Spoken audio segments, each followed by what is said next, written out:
Item ಯಾವುದೇ ಇರಲಿ try ಮಾಡಿ ಆಚಿ ಚಿಕನ್ ಮಸಾಲಾ. ಕೇರಳದಲ್ಲಿ ಚುನಾವಣಾ ಪ್ರಚಾರದ ಕೊನೆಯ ದಿನ ವಿಭಿನ್ನ ದೃಶ್ಯವೊಂದು ಗಮನ ಸೆಳೆದಿದೆ.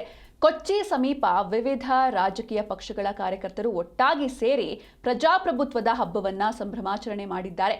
ಆಡಳಿತಾರೂಢ ಲೆಫ್ಟ್ ಡೆಮಾಕ್ರೆಟಿಕ್ ಫ್ರಂಟ್ ಹಾಗೆ ಪ್ರತಿಪಕ್ಷಗಳಾದ ಯುನೈಟೆಡ್ ಡೆಮಾಕ್ರೆಟಿಕ್ ಫ್ರಂಟ್ ಹಾಗೂ ನ್ಯಾಷನಲ್ ಡೆಮಾಕ್ರೆಟಿಕ್ ಅಲಯನ್ಸ್ ಮೈತ್ರಿಕೂಟದ ಕಾರ್ಯಕರ್ತರು ತಮ್ಮ ತಮ್ಮ ಪಕ್ಷದ ಬಾವುಟಗಳೊಂದಿಗೆ ಒಂದೇ ವೇದಿಕೆಯಲ್ಲಿ ಸೇರಿ ಕುಣಿದು ಸಂಭ್ರಮಿಸಿದ್ದಾರೆ.